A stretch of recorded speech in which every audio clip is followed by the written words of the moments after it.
گاهی بعضی واژه‌ها اونقدر ساده به نظر میرسن که از کنارشون رد میشیم، اما وقتی مکث میکنیم و عمیق‌تر نگاه میکنیم میبینیم پشت همین کلمات کوتاه دنیایی از معنا و تجربه پنهون شده.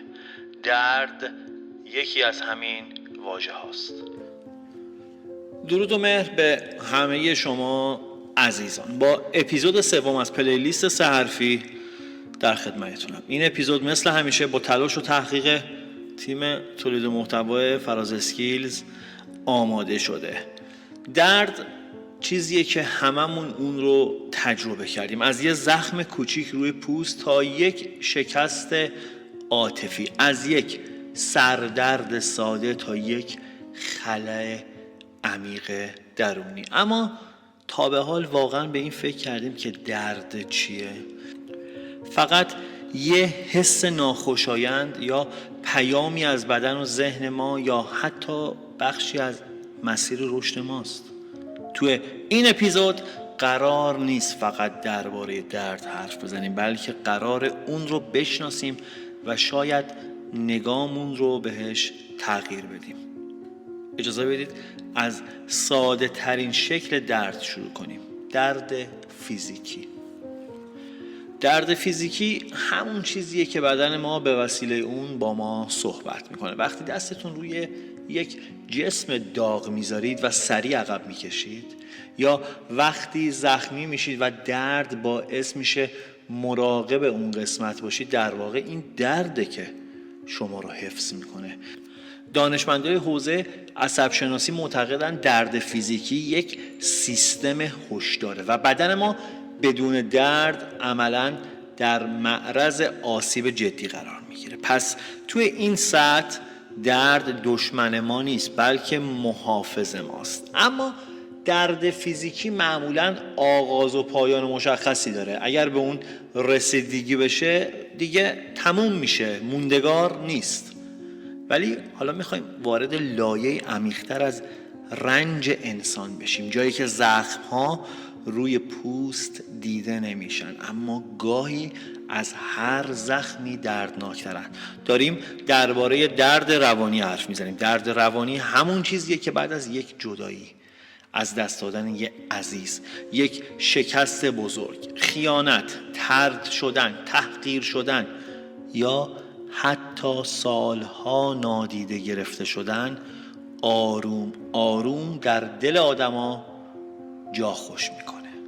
این درد صدا نداره، رنگ نداره، اما میتونه تمام روز و شب انسان رو درگیر خودش کنه. شاید برای خیلی از ما پیش اومده باشه که لبخند بزنیم، سر کار بریم، با بقیه صحبت کنیم، اما درونمون انگار یک بار سنگین رو هر لحظه با خودمون حمل کنیم. این همون دردیه که دیگران همیشه نمیبیننش، اما خودت هر ثانیه حضورش رو احساس میکنی. نکته جالب اینجاست که یک پژوهش علمی نشون داده مغز ما دردهای عاطفی و روانی رو تا حد زیادی شبیه دردهای جسمی پردازش میکنه. یعنی وقتی کسی که دوستش داشتیم رو ترک میکنیم یا وقتی احساس میکنیم پذیرفته نشدیم، بخشهایی از مغز ما فعال میشن که هنگام درد جسمی هم فعالن. شاید به همین دلیله که گاهی واقعا احساس میکنیم قلبمون درد میکنه، گلومون سنگین میشه و یا حتی بدنمون بی دلیل خسته و بی انرژی میشه. اما تفاوت مهم درد روانی با درد جسمی اینه که درد جسمی معمولاً یک مسیر مشخص داره. زخمی ایجاد میشه، درمان میشه و کم کم بهبود پیدا میکنه. ولی درد روانی همیشه چنین پایان روشنی در انتظارش نیست. گاهی اتفاقی که باعث رنج ما شده سالها پیش تموم شده، اما خود درد هنوز در ذهن ما زنده است. چرا؟ چون ذهن انسان قدرت عجیبی در زنده نگه داشتن خاطرات داره. ما بارها و بارها صحنه‌ها رو مرور می‌کنیم، گفتگوها رو دوباره در ذهنمون تکرار می‌کنیم، به این فکر می‌کنیم کاش اون روز اون حرف رو نمی‌زدم، کاش اون تصمیم رو نمی‌گرفتم، یا چرا با من این کارو کرد. هر بار که این داستانا رو دوباره تعریف میکنیم انگار به اون زخم قدیمی دوباره دست میزنیم. زخمی که شاید میتونست آروم آروم ترمیم بشه دوباره باز میشه و دوباره دردش میگیره. گاهی حتی بدون اینکه متوجه باشیم بخشی از هویت خودمون رو با همین درد گره میزنیم. انگار سالهاست خودمون رو با عنوان کسی که بهش ظلم شده، کسی که شکست خورده یا کسی که دوست داشتنی نبوده معرفی میکنیم، در حالی که اون اتفاق فقط بخشی از زندگی ما بوده، نه تمام هویت ما. درد روانی وقتی طولانی میشه که فقط احساساتمون رو تحت تاثیر قرار نده، روی خوابمون، اشتها، تمرکز، روابط، اعتماد به نفس و حتی سلامت جسممون هم تاثیر میذاره. به همین خاطره که نباید این نوع درد رو دست کم گرفت یا با جمله هایی مثل بیخیال باش یا فراموشش کن ساده جلوه داده بشه. اولین قدم برای التیام اینه که بپذیریم این درد واقعیه. لازم نیست خودمون رو به خاطر ناراحت بودن سرزنش کنیم، اما در عین حال باید مراقب باشیم که ذهنمون رو با تکرار مداوم گذشته این درد رو به یک مهمان دائمی تبدیل نکنه. اینجا به تفاوت مهمی میرسیم، تفاوت بین درد و رنج.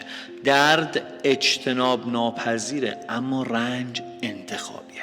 وقتی یک اتفاق سخت رخ میده این درده، اما وقتی که بارها اونو توی ذهنمون مرور میکنیم و خودمون رو سرزنش میکنیم این میشه رنج. در واقع رنج حاصل مقاومت ما در برابر درده. در رویکردهای روانشناسی مدرن گفته میشه وقتی با درد میجنگیم اون رو بزرگتر میکنیم، اما وقتی اون رو میپذیریم امکان عبور از اون هم فراهم میشه. واقعیت اینه که ما معمولا از درد فرار میکنیم، خودمون رو مشغول میکنیم و یا وانمود میکنیم که چیزی نشده. اما درد نادیده گرفته نمیشه، فقط عمیق‌تر میشه و مثل یک پیام خونده نشده در ذهن باقی میمونه. حالا سوال مهم اینه که آیا درد میتونه مفید باشه؟ پاسخ بله. درد میتونه ما رو بیدار کنه، ما رو متوقف کنه و ما رو مجبور کنه به چیزهایی نگاه کنیم که از اونها فرار میکردیم. خیلی از تغییرات مهم زندگی از دل درد بیرون میاد. وقتی یک رابطه تموم میشه یا در کاری شکست میخوریم در اون لحظه فقط درد رو میبینیم، اما اگر عمیق‌تر نگاه کنیم همون درد ما رو به سمت رشد هل میده. البته که این به معنای زیبا جلوه دادن درد نیست. درد سخته، گاهی بسیار سخت، اما تفاوت در اینه که آیا در اون میمونیم یا ازش عبور میکنیم. یکی از مهارت‌های مهم در توسعه فردی یاد گرفتن تحمل درده، نه فرار از اون. یعنی بتونیم احساسات سخت رو تجربه کنیم بدون اینکه در اونها غرق بشیم و بگیم این درد وجود داره اما من قوی تر از این درد هستم. توی این مسیر چند نکته مهم وجود داره. اینکه احساساتمون رو بشناسیم و نامگذاری کنیم، واقعیت رو بپذیریم بدون مقاومت، از ذهنمون فاصله بگیریم چون ذهن تمایل به بزرگ نمایی داره و در نهایت حتی با قدم‌های کوچیک به جلو حرکت کنیم. شاید مهمترین نکته این باشه که درد بخشی از انسان بودنه و اگر اون رو حذف کنیم بخش بزرگی از تجربه‌های انسانی رو از دست دادیم. اما رنج چیزیه که میتونیم اون رو کاهش بدیم و با آگاهی و با انتخاب‌های آگاهانه البته این کار صورت میگیره. حالا قبل از خداحافظی یک لحظه مکث کنیم و به یکی از دردهایی که تو زندگیمون تجربه کردیم فکر کنیم و از خودمون بپرسیم این درد چه چیزی به من یاد داد. شاید پاسخ ساده نباشه اما اگر اونو پیدا کنید نگاهمون به خیلی از چیزها تغییر میکنه. و این بود اپیزود امروزمون راجبه درد. ممنونم که تا اینجا همراه ما بودید. اگر این اپیزود برات مفید بود خوشحال میشم که اونو با دوستانت به اشتراک بذاری و نظرت و تجربت رو توی کامنت ها بگو. تا اپیزود بعدی از پلیلیست سحرفی مراقب خودت باش و یادت نره که تو قوی تر از دردهایی هستی که تجربه میکنی. خدا نگهدار.